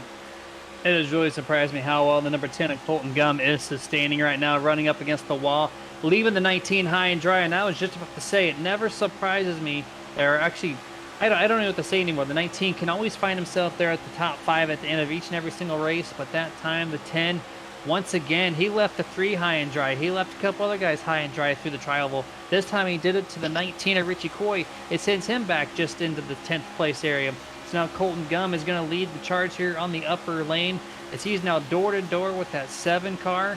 Going to try to put himself into picture for this race win. Definitely in the podium position right now, being in 3rd place. And with Robert Malikian, who's ran basically top 5 since stage 2 started, really good person to run with, as now we're coming up to 4 laps to go. Yeah, coming to 4 to go this time by. And I tell you what, though, Jeremy, you just said it, that 10, he's looking to get a podium for sure, but maybe not. That 10 machine, he might be P1 right now, but by the end of this race on the white flag, he could be P20 by the end of this. That's the ups and downs of the super speedway racing, especially here at Talladega. You never know what can happen, but here we go. 4 to go. This time by, down the back straightaway, the 22, Malikian, to the bumper of Gum here. Off turn number 2, he'll give him that shove. Will anybody try to get in front of the 4 of Chad Lang? Oh, and here we go to the side, or Malikian. Oh my goodness, the 22 machine almost turned the 10 right there off into turn number 3. The inside lane rolls a little bit better, but here they come off turn number 4. It's getting slicey and dicey right now here as they work their way into the tri-oval. It's anyone's race right now. The 7 probably controls the most fade out of any single driver out here, as he's got Chad Lang still on his bumper. Temporarily, the 10 is going to be able to have the option to go to the bottom, and he does. He's going to remove the lead. At least he's going to try to control the draft. As now he goes back up to the middle, going to push the 22 up to his bumper, and then but the door on the bottom I think is going to close. Cannot block the 4 this time, as the 7 really starting to shove Chad Lang again. But now the 10 does have that option, and he goes to the bottom. He's going to try to control this draft. We see a lot of these guys here in the real world. They know how to do this, and they do it effectively. Is when you run to the top to the bottom, top to the bottom. You get the car that's behind you into your bubble, it slows them down, and then you move to the bottom and you check up that lane, and it really just sacks things up. Oh, as the 4 tries to make the pass there, the 10 moves a little bit up to into his position there, and it kind of offsets his car. And now this is going to drop Chad Lang to the back here as he's 4th in line, blocks the 57, shoves him below the yellow line. He checks up, avoids a wreck. We're 3 by 3 here mid-pack as we have 2 laps to go. 2 to go this time by off turn number 2. I tell you what, Jeremy, if I had to say it, I don't think these guys are going to make it around to the white flag. Or if they do, they're going to definitely be wrecking at the checkered flag. There's drivers shuffling everywhere. Here comes Ryan Chapman in the 27 machine. He's going to push Malikian right now all the way to the race lead. But here comes Justin Diltz to the top side of the racetrack. And here comes the 27 of Chapman. He'll throw the block, but really just to get in line, the 22 to the sucker hole gets caught back to the 19 machine. They're 3, almost 4 wide this time by as they're coming to the white flag here through the tri-oval. It's Gum, Grossi, Chapman, Beck, Malikian there, top 5 this time by. 1 lap to go from Talladega. Elevated Esports leads the middle lane there with the first 2 cars with the 27 and 22. The top lane led by the other 2 Elevated Esports, 91 and 42. as the top side kind of fades away. It's a 2-lane race here led by the 27 on the top. Number 10 finally found his spot there as the race leader. Will the 7 go high? Oh, there's a little bit of mix up mid-pack. I don't know. Looks like they're still going to keep it going straight. It looks like Wayne Grossi gonna keep. Oh, there's the big one. Big wreck. We're staying green though. We're staying green. Gonna keep the focus on the lead action here as they come through turns number 4. There goes Wayne Grossi to the top, trying to pass Colton Gum. He's gonna have the 4 who's helped him all race long. And here he comes, the 7 back down to the bottom, puts a little block, does not wreck. And to the line, Chad Lang with the epic side draft takes home the Martin Sports winning moment there. Excellent side draft to put himself back to P1. Mr. Chad Lang with the only Lucky Dog Award winning award tonight, and he brings it home in first place. He utilizes that award to the fullest extent. I'm speechless, man. What a race we just had. Chad Lang, -1 to P1, baby. And guess who he pushed? The 7 who had been helping him on the bottom. He said, nah, buddy, I'm going to the top. And hell, he won this thing by side drafting him at the right moment. Oh my goodness, that gave me 2010 Aaron's 499 vibes when Kevin Harvick made a pass to the outside of McMurray through the tri-oval when the tandem was effect. Here they are, slow motion, great camera angles by our producer Dustin, to the line, perfect side draft. The 7 comes up, that also helps out right here at the line. Look at how close it was. That was basically the finish practically for stage 1, little bit bigger gap there. But photo finish right at the line. The 4 timed it perfectly. And Chad Lang is going home a Mach-1 Performance Cup Series Talladega winner tonight. Congratulations to him.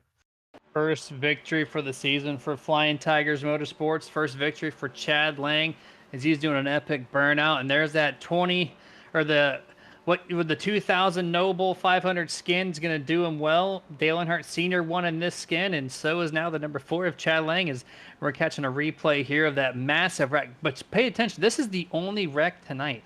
On the very last lap, coming through almost the very last corner. It's been caution-free other than your guaranteed stage break there. So hell of a job to not have any green flag situation cautions flying tonight for these guys through 94 laps here at Talladega.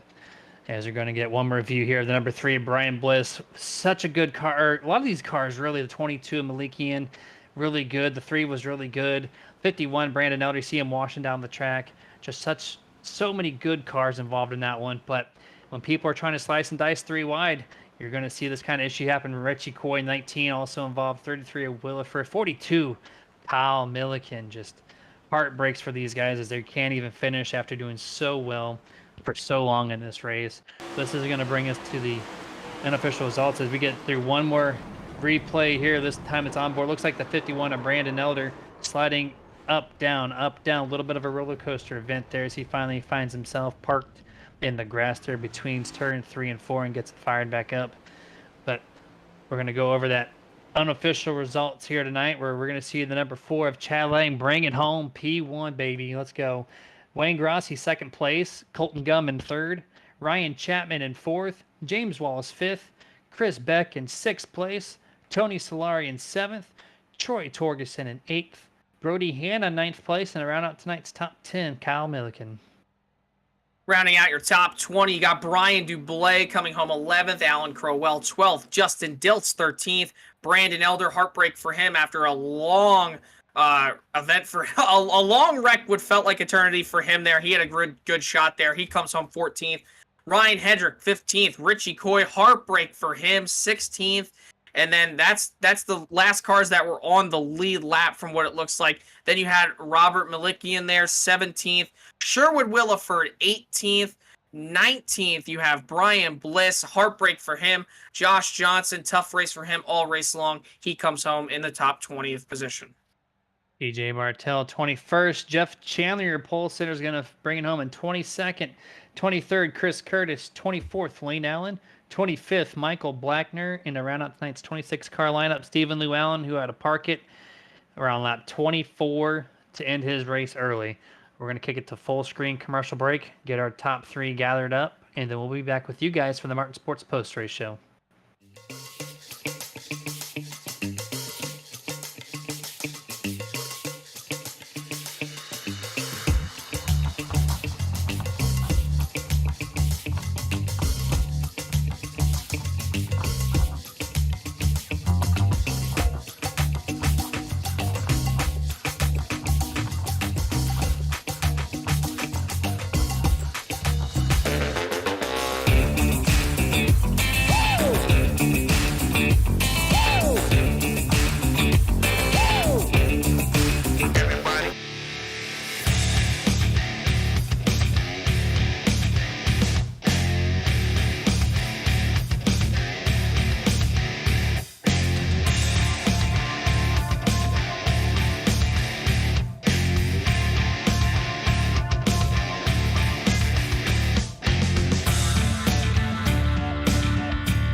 welcome, guys, back to this time the Martin Sports Post Race Show. We're going to talk to our top three to recap Talladega for you guys and see what their thoughts were on this event here. As we got a different top three than what we've seen or what we're accustomed to here. First and foremost, we're going to bring in the number 10 there of Colton Gum. You have a copy? Hey guys, yep. Hey man, first time we get to talk to you, and hell of a drive. You had one of the fastest cars here all race long. This is probably why we're talking to you here in the booth for a P3 podium finish. Walk us through your day. You stayed up front for the most parts. You made some calls to pass some people three wide, and it worked in your favor. It kept you up front, and your car was just so dominant up on the top side. Yeah, all the guys that elevated were working really good that first stage. And then me and Kyle found ourselves dead last before the second pit stop. And so, yeah, we just made some calls to get aggressive and run them three wide and hope we didn't trash the field. And it worked. Yeah, Colton, you had a great run tonight, man. And really, honestly, all you guys did. And really, the only question I have for you, with you being so fast and everybody really being super competitive tonight, I don't think really there was anybody throughout the entire field besides maybe like 5 to 6 cars who weren't up there. Were you surprised by the fact that you guys didn't have one natural caution all race long? Very surprised. It got a little hairy out there a couple times, but everybody did a really good job of hanging on to it. So it was awesome. We didn't have one caution, did we? Nope, not one besides the Wow. stage. We owed you guys that from Martinsville. Oh, well, you didn't see that, but we owed ourselves that. Yeah. You know, I saw 23 cautions on the stat board. Of course, one stage break, so 22 natural cautions. And then you guys come over here and say, you know what, forget about that. We're going to lower the average as best as possible and come out here with 0 and put on a hell of a performance. So great job, man. Great job for your whole team. You guys worked so well together, as you said earlier.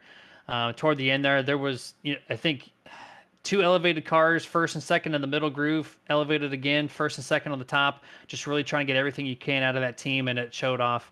It paid well for you guys. So before we let you go tonight, anyone you'd like to thank before we do set you off for the sunset? I've got to thank Lucy, my fiance. She's the best. And then Elevated. Those guys are awesome. They're fast. So we'll keep being up front. We should win some races. Yeah, impressive job, and hopefully that that momentum continues on for the final 3 races of the season to close out 2023 Season A. But congratulations once again on 3rd place victory, man, and we'll let you go tonight. Yep. Good job. Good work, guys. Yeah, appreciate you. Yep. See ya. And that was number 10 of Colton Gum there, and the number 10 Ford Mustang. Now it's time to bring in 2nd place here, the 7 of Wayne Grassi, who had the best car to be in front of all race long. Wayne Grassi, do you have a copy? Yes, sir. You copy? Yeah, we got you, man, loud and clear. Great job. Your car, I was cheering you on for over half this race as far as like being the best car to push another car to where it needed to be to end the stage. You were just on it. Now in the 2nd stage, you just had the 4 on your bumper all race long, and it paid off. Was that your game plan coming in, is to be the guy to push the guy in front of you, or that just became your natural thing to do this race? Yeah, I've been having luck with that all week, actually, and my car was horrible out front, but man, it could push like crazy. So yeah, that was the strategy. Yeah, Wayne, you had a really good run, dude. We were praising you up here in the booth. You were the only one on the bottom side of the racetrack. I was like, man, here comes Wayne Grice. He's giving a hell of a push to whoever you were pushing. At one point, you were pushing Brandon Elder. You guys went from, I want to say it was about maybe 4th, 5th, hell, even 6th on the bottom lane behind the cars that were on the outside lane that had a head of steam down the back straight. You guys were just flying, man. You were pushing guys like there was no tomorrow. You just talked about that you were saying all week. Does that involve practicing? Does that involve any official racing? What did you do to prepare yourself here tonight at Talladega to be as good of a pusher as you was? Yeah, you were. Yeah, just some open rooms and some other leagues that I run. But anyway, I learned, in those races, and I don't know, it took somebody really fast out front for that to work. And so Chad, he had a fast car. So congrats to him. It took somebody like that to get me up there. Another question before we let you go, too. Speaking of Chad, that final lap, What could have you done different? You had everything going well for you. You came off of turn 4. You had the race lead. Uh, but then Chad just used the side draft and just beat you to the line. Is there anything you could have done possibly different to be P1 tonight? Well, I was thinking about trying to block him, Chad, but I just thought that was a little dangerous. I could have wrecked us both. So I just decided I just can't do anything about it and took second. That's a fair point there. Might as well be second than be, outside the top 5. So, but awesome job once again, man. Go ahead and celebrate, and we'll see you next week. Yeah, thank you. Yes, sir. And that was number 7 there of Chad Lang. And now it's time to load up the Mach-1 Performance Victory Lane as we're going to bring in our race winner for the first time this season, Mr. Chad Lang in the number 4. Do you have a copy? I got you, boys. Man, hell of a job. You're the only car to have a Lucky Dog award given to you because there was only one caution, which was stage break. And you made the absolute most of it, taking about 20 laps to go from mid-20s to first place, and you never left the top 5. Was your car just that good all race long? And what happened to you early on in the race that kind of put you back there 1 lap down? Yeah, the car was really good. It just on the initial start, I just lost the draft, and thank God for the stage break, or we would have been in trouble. Yeah, man.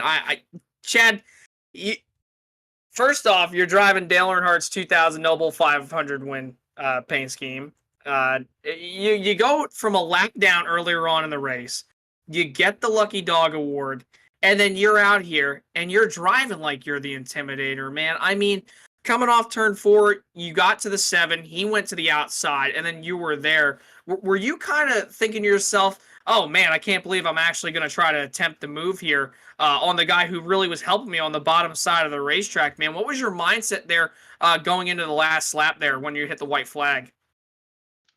I just stuck behind him, and then I just said, I'm just going to go for it. And I just went for it, and if it worked, it worked. And it just happened that it actually worked. It could have been the paint job. I don't know. I mean, it could have been. I mean, this is the best track and paint scheme combination you could have asked for.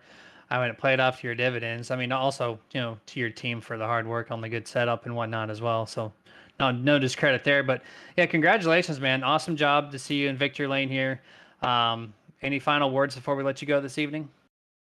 Yeah, just thank Brody and everybody that runs the league. I wouldn't be here if it wasn't for them. And my teammate Chris Beck, he puts in a lot more hours than I do on these sets because I don't have time with work and everything. And you guys for the broadcast, you guys do a really good job. Yeah, appreciate that. And your teammate finished 6th too, so both well within the top 10. So just the whole team effort there from Flying Tigers Motorsports. Great job, man. And we'll catch you next week. All right, thank you guys. Yes, sir. And that was number 4 there of Chad Lang bringing home the W for his team tonight. And what a race, Jason. Start to finish. No cautions produced by a wreck whatsoever. That last one off of turn 3 and 4 didn't produce a caution. They raced it to the end. Awesome job, everybody out there. Final thoughts, man.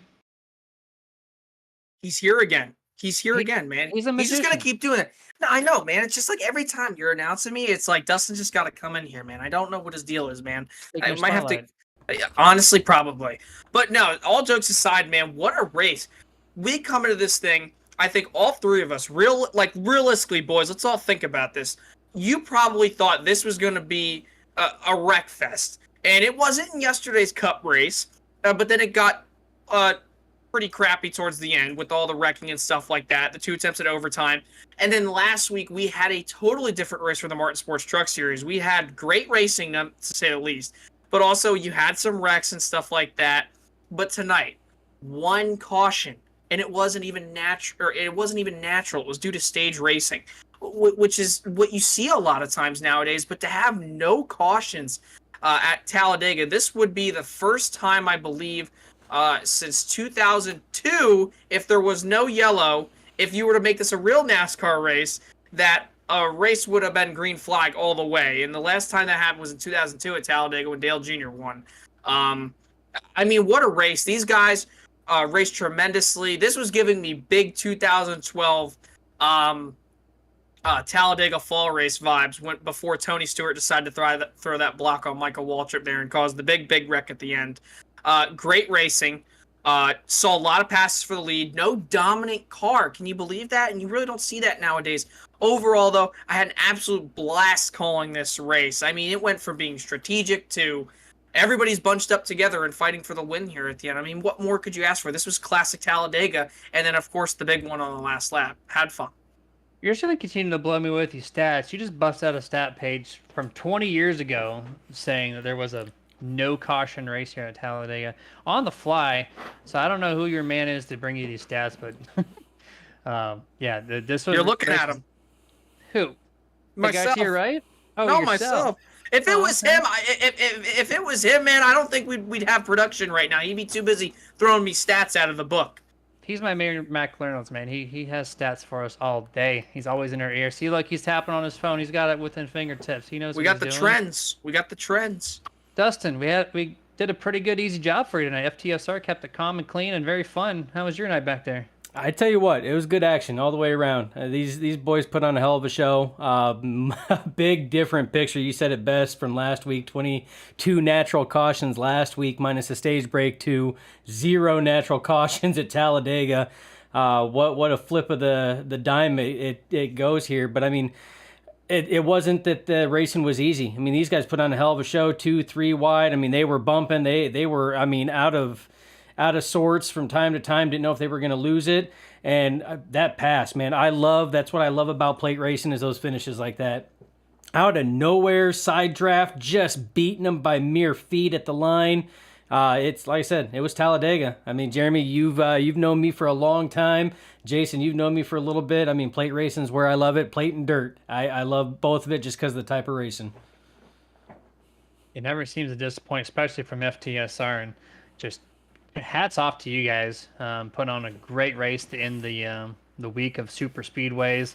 Now we're headed off to a mile of track at Dover, see what kind of action they produce over there. But it is our time to close out this broadcast, to thank our sponsors one last time before we let you guys go. First and foremost, this league themselves been doing this things for 17 years. So if you're looking to be a part of this action, please join in. It's going to be at FTSR.net. You got Mach-1 Performance, tonight's Cup Series sponsor. It's a fabrication shop locally that's produced champions and winners of all sorts of racing divisions. Find them at Facebook at facebook.com/Mach-1 Performance. Sim Racing Points. It's your league points management system that allows you to completely track your league stats with one simple upload of the export. Visit them at simracingpoints.com. Martin Sports, top quality apparel that'll make you look stylish and feel comfortable. See their whole product lineup at martinsports.gg. iRacing iFlag, get notifications fractions of a second faster without ever leaving the focus from the racing action. Visit them at iRacing iFlag for a full product line.